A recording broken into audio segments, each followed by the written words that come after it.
Hey everybody, welcome back to my channel. If you are new here, welcome. My name is Kitty. On my channel, I do like to do scary stories. I also do stories of my personal life. We are heavy over here on the live streams. Sometimes I throw in vlogs.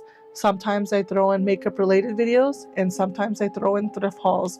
We kind of do a lot of things here. We don't categorize it into just one, but our most popular videos would be the scary stories.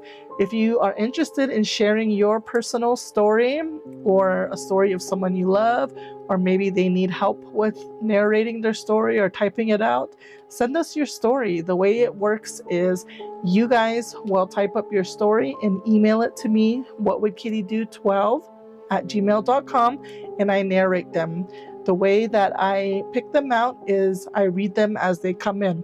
So if yours comes in today, it might take me a little bit to get to you, but please do not worry, we will get to your story. Real quick, I do want to mention that I do have a small business named Bajan Beauty. I am Apache, Native American, and my tribe Bajan means girly girl. We do sell cosmetics.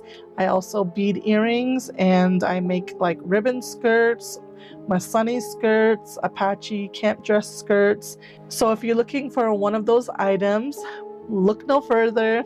I got you. Make sure to follow my Instagram pages. Anything Bajan Beauty, Instagram, TikTok, or Facebook, I post ribbon skirts and beaded earrings over there all the time. We are also having a Valentine's Day sale. Everything you see here on my face is Bajan Beauty except for the lashes, foundation, and concealer. Everything else is Bajan Beauty. Today I used our Valentine's Day palette. This is our Res palette, and it has cute little names on the little hearts here. It comes with a mirror, and it also has these colors right here. Today I focused more on these colors right here. I did add black, and then I did use this shine one right here. So that's what I used today to create this look. We sell blushes, we sell eyeliner, brow pencils, lashes, lipsticks, lip liners. We have a contour palette, we have loose setting powders, we have pressed powders, we have eyeshadow palettes, we have a little bit of everything. So go use Res Love to get a discount. It's for the month of from now till Valentine's Day. So we also have a bundle which is meant for savings, and it also comes with this palette. Another bundle option comes with our other palette. They're meant to save you some coins. You can use the discount code on top of that and save even more. So just a little introduction of what I do here on my channel, also highlighting my small business because why not? Let's get into the first story. Hi, I watch your videos on YouTube all the time, and I love that you share ghost stories because I have a strong belief in the spiritual world, and I'd love to share one of my many ghost stories that I plan to share with you over the next few weeks so that you can post that on your channel. That's what we love to hear. I was living in an apartment with one of my best friends in New Brunswick about 15 years ago. We were teenagers and were in our party stages. My friend was constantly trying to get me to play the Ouija board, but I would deny everything because my mother told me to never give it the time of day and not to have it in my home. One day, we ended up making a board on a leftover pizza box. A to Z, 0 to 9, yes, no, hello, and goodbye was written on the box. It was only made, but we never played with it. One day, my mother saw it and was furious. She told me to get rid of the board that I had and dispose of it properly. That night, I told my friend what my mother said. She went on my step and burnt it right then and there. That sort of angered me because my mother told me we couldn't burn it or throw it away, and that there were ways to get rid of it the right way.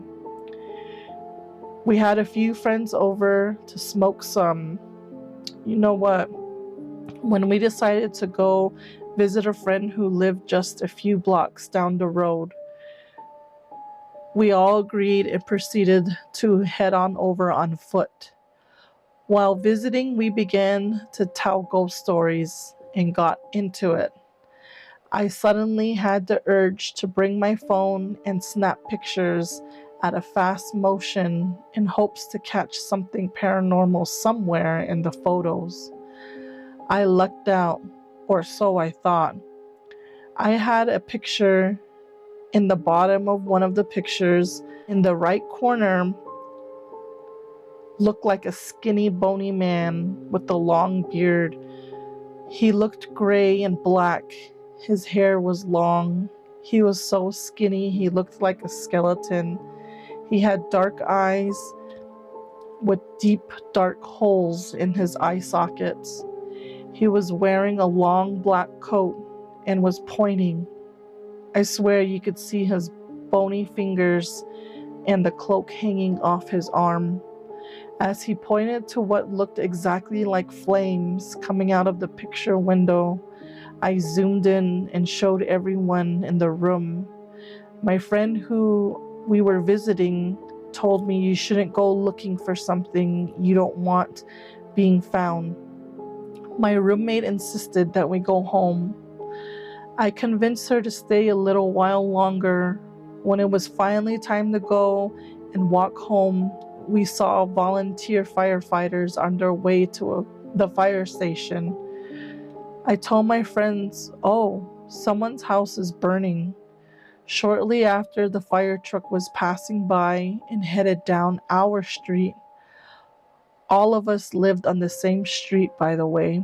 My friends ran down to the stop sign. I chose to walk. My friends screamed my name, and I just knew the place that was burning was ours. I began to have a panic attack. I planned to not stop and walk to my mother's, whose house was just a few doors down. I was crying, and I told myself I wasn't going to look until I had my mother with me. As I was walking by my house, I took a glimpse over. That's when I saw a firefighter standing in front of my picture. It was like I was staring at the picture I took. The firefighter was standing at the same window with the hose, and there were flames shooting out of the apartment picture window. It looked dead on the photo, except the man wasn't in a cloak, but he was pointing the fire hose in the exact same position. I prayed that night, terrified. I couldn't help but wonder, maybe it was the devil trying to teach me a lesson. Or maybe I released something evil when my friend burnt that board and it caused my place to burn. It still freaks me out. So far, 3 of my places burnt down or burnt in some kind of way. Since then, I am extra cautious when it comes to any of that stuff. I pray for guidance and protection from my mother who had passed away a few years ago. That is crazy. Like, what are like, how can you chalk that up to coincidence? That's weird. I'd be freaked out too. I would be thinking the same thing too. Like, yeah, I don't mess with that stuff. I mean, I did when I was little. I didn't know any better, but now that I do, definitely don't mess with that stuff. You are definitely opening portals when you do that, and it's not people you know that are talking to you on the other side of that board. So be careful with those. Thank you for sharing your story. Let's get into the next one. Hello, I am unsure if this is where you're receiving the scary stories you share on YouTube. If not, I apologize. I am a new subscriber to your channel and would like to say I enjoyed the scary stories so much that I binge watched them. Also, I would like to say you're very beautiful. Where do you get your earrings? Anyways, back to the purpose of this message, I would like to share a story of mine, a story of a friend of mine, and perhaps a personal story afterward. Thank you so much. My looks, I get them from my parents. They're God-given. The earrings, it just depends. A lot of the earrings that I have were gifted to me. A lot of them were either gifted to me or I personally bought. Like these ones right here, I bought from someone in December, and I don't have nothing like this, so I just thought it was really pretty and vibrant, and so I decided to take a chance and support another native-owned business. So a lot of the earrings are made by native people, which we are heavy on over here. We like to support other native brands. I also have my own native brand as well. We sell cosmetics, and I also bead too. So yeah, that is a little bit about where I get my earrings. My friend is from the Cree tribe here in Alberta, Canada. The story takes place in Edmonton, Alberta, around 10 or 15 years ago. It was a nice summer day, and my friend was on a bender. He had been drinking at this point for about 2 weeks and thought to go over to one of his friends' place to have some drinks and to let off some steam because he was having a bad day. When he got to his friend's house, he knocked on the door, and Buddy came to open the door, happy to see him and ready to party. So they began drinking and talking, reminiscing, I guess. He said he was there for about an hour, and Buddy started to get really already, like riled up about some nonsense. He started taking it out on his furniture, like throwing the love seat. He also smashed his 55-inch TV stereo system. Basically everything. The whole time he was laughing and yelling like a maniac. My friend tried to calm him down, but instead his friend wanted to fight him as well. I'm just picturing this. And don't we all know a native that just gets out of hand and just gets real rugged like that? And just all mad at the world, and once they get all boozed out, they just start taking it out on everybody and wanting to fight, and it's just kind of funny. It's kind of funny, but it's not. But we all do as natives. We all know somebody like that. So the buddy wanted to fight him, and the main guy decides it was time to go. As he got to the door, he heard someone unlocking the front door. To his surprise, it was his friend, the one who was drinking with him all day. He was confused because he's the guy that was just in the living room in a drunken rage, and now he's standing in front of him sober and confused as to why my friend was in his place when he wasn't home. I guess they had some figuring out to do. Luckily for my friend, his friend had video surveillance outside, and they were able to confirm he was let in from something they couldn't see on camera. Ew! Woo! I got chills. This friend of mine has so many wild stories that he has shared with me. Maybe I'll share some more another day. Dude, that's crazy. Ew. So what was that a mimic then? That's crazy. That's creepy, man. That's, ugh. I'm all like, my eyes are all tearing up. Like sometimes these stories like really, like they're just real, you know? And that's what I love about Native American scary stories. I feel like it's one thing to hear a scary story, but it's another thing for us Native people to share our stories, because growing up, we know that all of this stuff is real. Whereas when we come out here, like for me, when I came out here to the valley, when I try to share my stories and you know, talk about these kind of things, non-natives are like, no, like they don't believe in this stuff, you know. They don't believe it until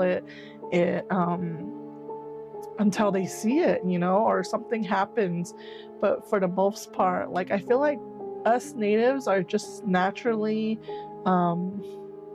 spiritual, and we just go through stuff, you know what I mean? So like, I feel like it's just more, it just makes it that much more better because we can share our stories. And anyway, she shared another one. Let's get into the next one. I too am Cree from the tribe in Alberta.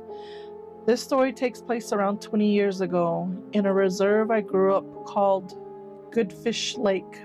It was a late summer afternoon when my aunt dropped by my parents' place, asking me to go babysit for her because she wanted to go out and party. Don't we all? Can't we all relate? Can't we all relate? We all had someone in our lives make us go babysit because they want to go out. I told her no because I already made plans to go party as well. I like how we're keeping it real here. Ain't no shame, ain't no shame.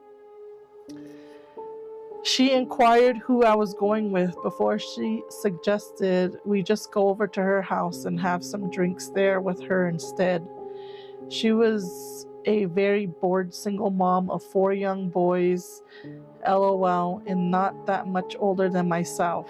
I told her I would run it by my friends first and let her know later on. And another thing we can relate, our aunties are a few years older than us. Some are younger than us. It's just a native thing. I get it, girl. I get it. In the early evening, 2 carloads of my friends pull up to my parents' place. Music is blaring, and they're obviously having an awesome time. I go out running to the car I was riding in that night, and we take off to the liquor store before heading to the local lake on the res where parties would take place all the time. To our surprise, we were the first partiers to get there. There were a few swimmers that were getting ready to leave. As they were gathering their things and yelling for their kids to hurry up, we started to gather wood for a fire. As it started getting darker, no one else seemed to be showing up. So I mentioned my aunt's invitation earlier. We all agreed it would be better to be on that side of the reserve, and packed up our drinks and went to my aunt's place. There was around 11 or 12 of us in total. We get to my aunt's place and head to the basement to drink down there. While the stereo was blasting some Nickelback, we were all talking over the music, laughing and having a good time. The lights shut off for about 4 to 5 seconds and come back on. At this time, we were all shocked and quiet. The music was still playing though. The stereo, which was set in the center of the deep freeze, gets violently thrown to the floor, smashing it by something we could not see. That was it. We all ran upstairs, but we didn't allow that to stop the party and continued to have a few more drinks upstairs. Some of my friends announced they were leaving, while a few of us decided to spend the night there because my aunt, understandably, didn't want to be there by herself. A couple of my friends passed out in the living room, while my late boyfriend and myself were going to sleep in the bedroom I normally slept in whenever I stayed there. She and I ended up staying awake a bit longer, just talking and cleaning up the mess so the boys didn't have to wake up to it in the morning. While we were there and recapping the night, we heard a loud bang on the side of the living room. She looked at me and asked me what that could be. I just shrugged my shoulders and said, I don't know, but I was going to bed now. I go into the room and snuggle up to my late boyfriend. As I was drifting off to sleep, the bedroom door flies open and my aunt is like, Kim, get up, come out here. I heard some more bangs and I heard a scream outside. I was like, so what do you want me to do about it? I'm not going out there to look. She's like, just get up, stay awake with me. So whatever, I get up and go sit in the kitchen with her. As we began talking, we heard another thud, and this time I was able to hear a shriek that followed. I can say I've never heard anything like it to this day. It was hell-raising. So yes, by this time, I'm alert and afraid to go to sleep. So I ended up staying up all night as well. As soon as the morning sun came up, she sent me outside to do a perimeter check around the house. First of all, I don't know why she sent me, seeing that I was younger than her and it was her place. Also, I was the shortest one, being 5'11". She put LOL. Anyways, I did as I was told, and I went outside. I remember thinking to myself, what am I even looking for? I still went around the house, and I got to the front of the house where the living room is, and as I expected, there was nothing there. Until I seen something at the corner of my eye laying on the ground in front of the living room.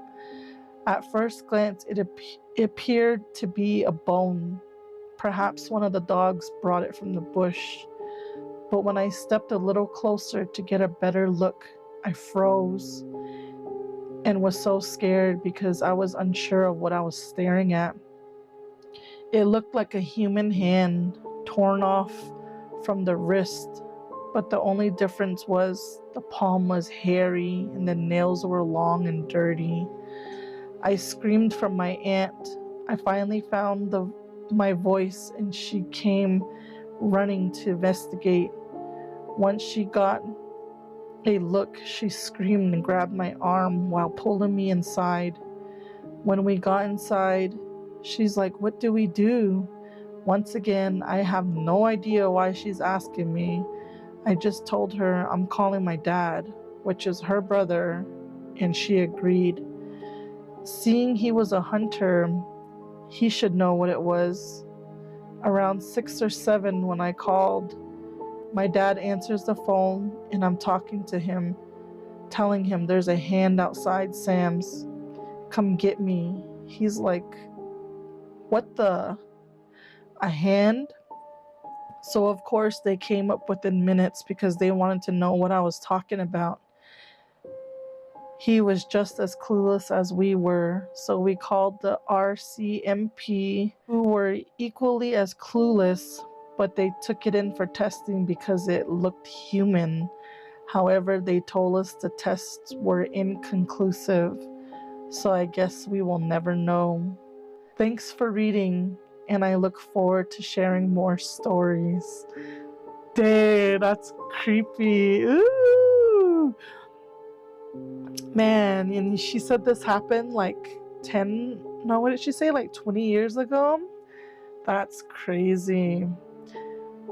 And in those moments, like now, I'm sure she's probably like, we should have took a picture, but that's crazy though. A hairy hand that looked like it was ripped off, and the test came back as inconclusive. What do you guys think it was? I'm thinking it's that big hairy man. But that's crazy. I don't know about the lights going off though. That's like some paranormal stuff. But as far as that hand goes, I don't know. Do you guys have shapeshifters up that way? Either way, shout out to our Canadian brothers and sisters. If you guys do come across this, anybody from Mexico, Haitian scary stories, mermaids, brujas, nawals, yenis, skinwalkers, Bigfoot, witches, witchcraft, demonic possessions, UFOs, star people. If you guys have a story, we would love to hear it. Thank you so much for sending in your stories. And again, if you want to send in your story, you do not have to mention no names.